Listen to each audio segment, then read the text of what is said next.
Hello and welcome back to another edition of Viper Bites primetime previews. And this time we are going to Sunday Night Football and we're talking about the Chicago Bears, who are 4-8, coming off a loss to the Arizona Cardinals, taking on that division rival Green Bay Packers, heading to Lambeau Field to face a 9-3 team who is coming off a huge win last week against the Los Angeles Rams.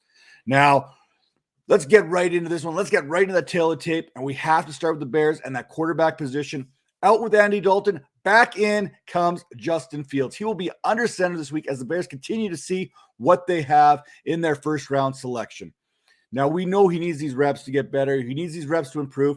But Chicago at 4-8, they're only 2 games back right now of the San Francisco 49ers, who are holding down that last wild card spot at 6-6. So technically, the Bears aren't out of it yet, but if they want to get in it, they need to win it this week. Now, the last time we saw Justin Fields under center, he exited the game early, completing 4 of 11 passes against the Baltimore Ravens for 79 yards.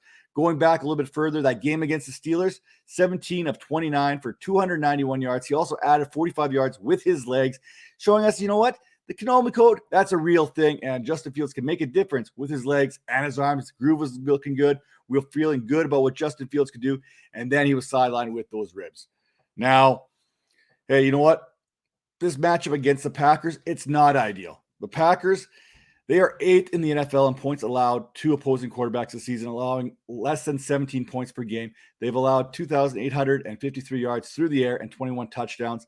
But the last time the Packers took the field, it was against Matt Stafford. It was against those Los Angeles Rams, and Stafford did throw for 300 yards and 3 touchdowns, so there is some hope for Fields yet. Now, we talked about Fields making a difference with those legs. Well, the Packers, they've only allowed 1 rushing touchdown to the quarterbacks all season long. Now, speaking of rushing, let's rush into the running back position here. David Montgomery, like most Bears on this team, he has missed significant time, but don't let that RB30 fantasy ranking fool you. He is averaging 12.9 fantasy points per game when he's been in that lineup, and that sits comfortably in that RB2 range. Now, since week 9, Montgomery, he's getting about 20 touches per game, and he's been showing up on the injury report each and every week. So you know he's playing a little nicked up still, but he's still performing when given that opportunity to do so. Now, when you look at what he's done so far in the season, 566 rushing yards in 8 games. Production is there. We just need that volume. We just need him to be in that lineup. Now, Wednesday, Montgomery, surprise, surprise, he logged a DNP tag, maybe to hopefully rest some of those ailments that have been bugging him all season. I have a feeling that Sunday Night Football, Montgomery will be there. But you know what? If he can't go out there and get yourself a good old-fashioned insurance policy. It's running back handcuffing season. Go out there, check that waiver wire. Make sure you can grab Khalil Herbert here, because we know Herbert, he can definitely perform if Montgomery is to miss time. But I feel pretty good about Montgomery based on what I've seen there last week there, getting involved in the passing game. 9 targets. He had 21 carries. He finished with 90 yards rushing. I feel good about Montgomery's chances this week, even against the Packers.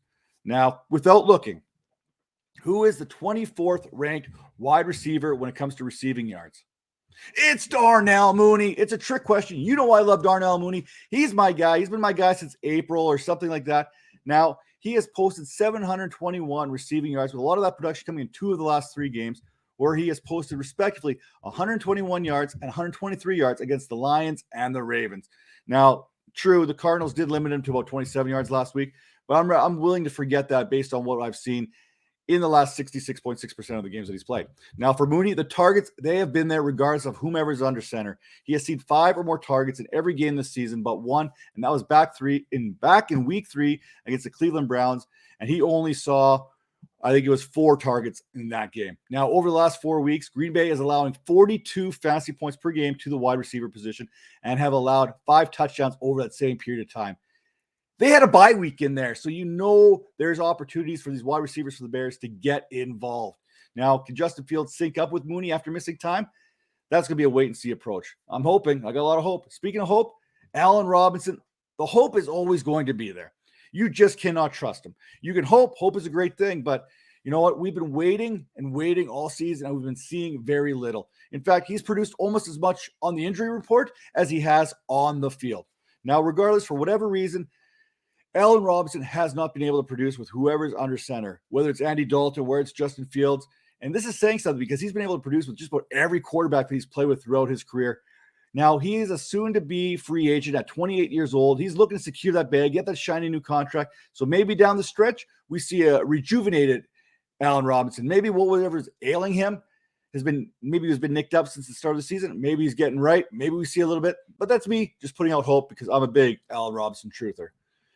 Now, who I'm not going to cheer on a whole heck of a lot, who I don't have a whole lot of hope in, is Cole Comet. Yes, the volume is there. If you're looking for a volume play, you could do worse than what he's been doing. Now, he has seen 18 targets in the last 2 games. That is good. However, Green Bay sits 7th in fantasy points allowed to the position, allowing only 8.77 per game. And they have only allowed 1 touchdown to the tight end position this year. That, my friends, is not good. That's not something I want to bet on as I head into the fantasy football playoffs. Now, a guy I do feel comfortable betting on is Aaron Rodgers. Why wouldn't you? He has a considerably more favorable matchup than what Justin Fields drew this week. Chicago is the 26th ranked fantasy defense as it pertains to the quarterback position, having allowed 18.53 fantasy points per game. In the last 2 games, that number jumps up to 21.83. Now, that's a little bit misconstrued because Kyler Murray kind of had his way with the Bears last week. He had 2 passing touchdowns, 2 rushing touchdowns.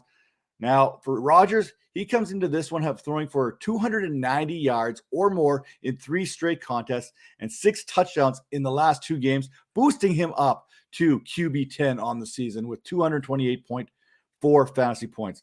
On the season, Rodgers owns 23 touchdowns to only 4 interceptions, which is the second best ratio behind only Kirk Cousins. I fact-checked that twice. Trust me, it's a legit stat. Now, he's also thrown for 2,878 yards passing, which sits 12th amongst all passers this year. And we've all seen Aaron Rodgers' toe. At least Rex Ryan has, and he says Aaron Rodgers is good to go this week. Now, moving on to the running back position, Aaron Jones currently sits as the RB12, averaging 14.8 fantasy points over 11 games.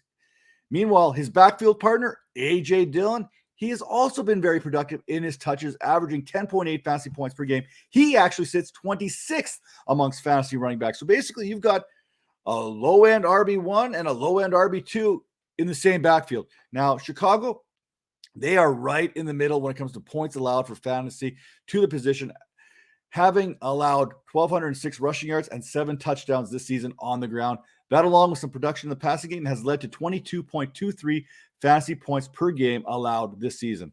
Last time these 2 teams faced off, Dillon, he did okay. He had 11 carries, 59 yards. That worked out to about 5.9 fantasy points. Meanwhile, Aaron Jones, he went off for 21 fantasy points, carrying the ball 13 times, 76 yards.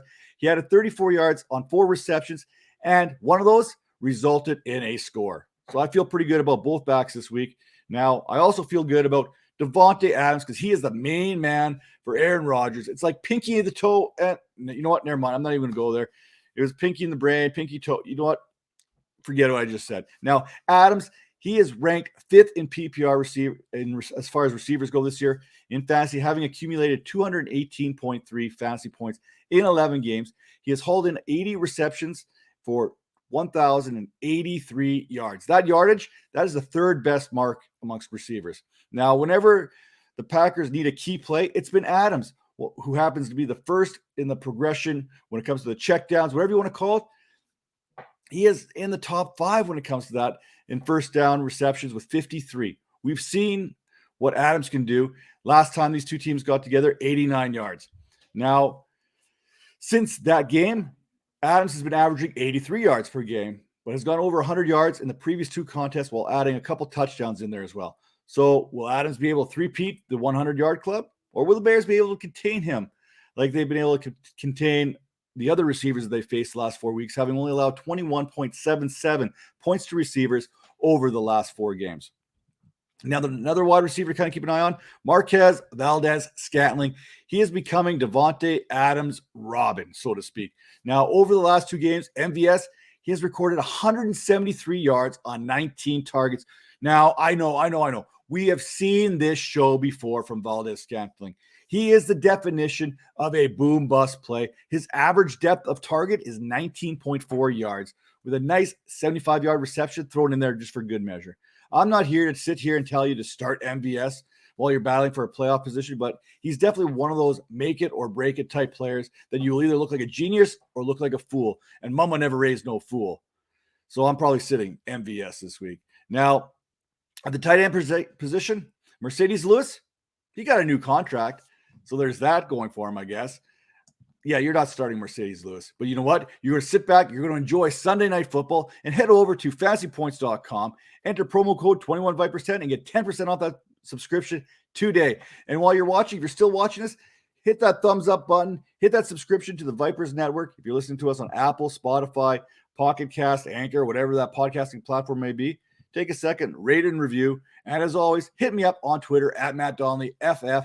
I got answers to whatever is ailing you right now as far as your questions go. Starts, sits, waivers, trades, whatever that may be, hit me up. I got you covered. Take care now. We'll see you next.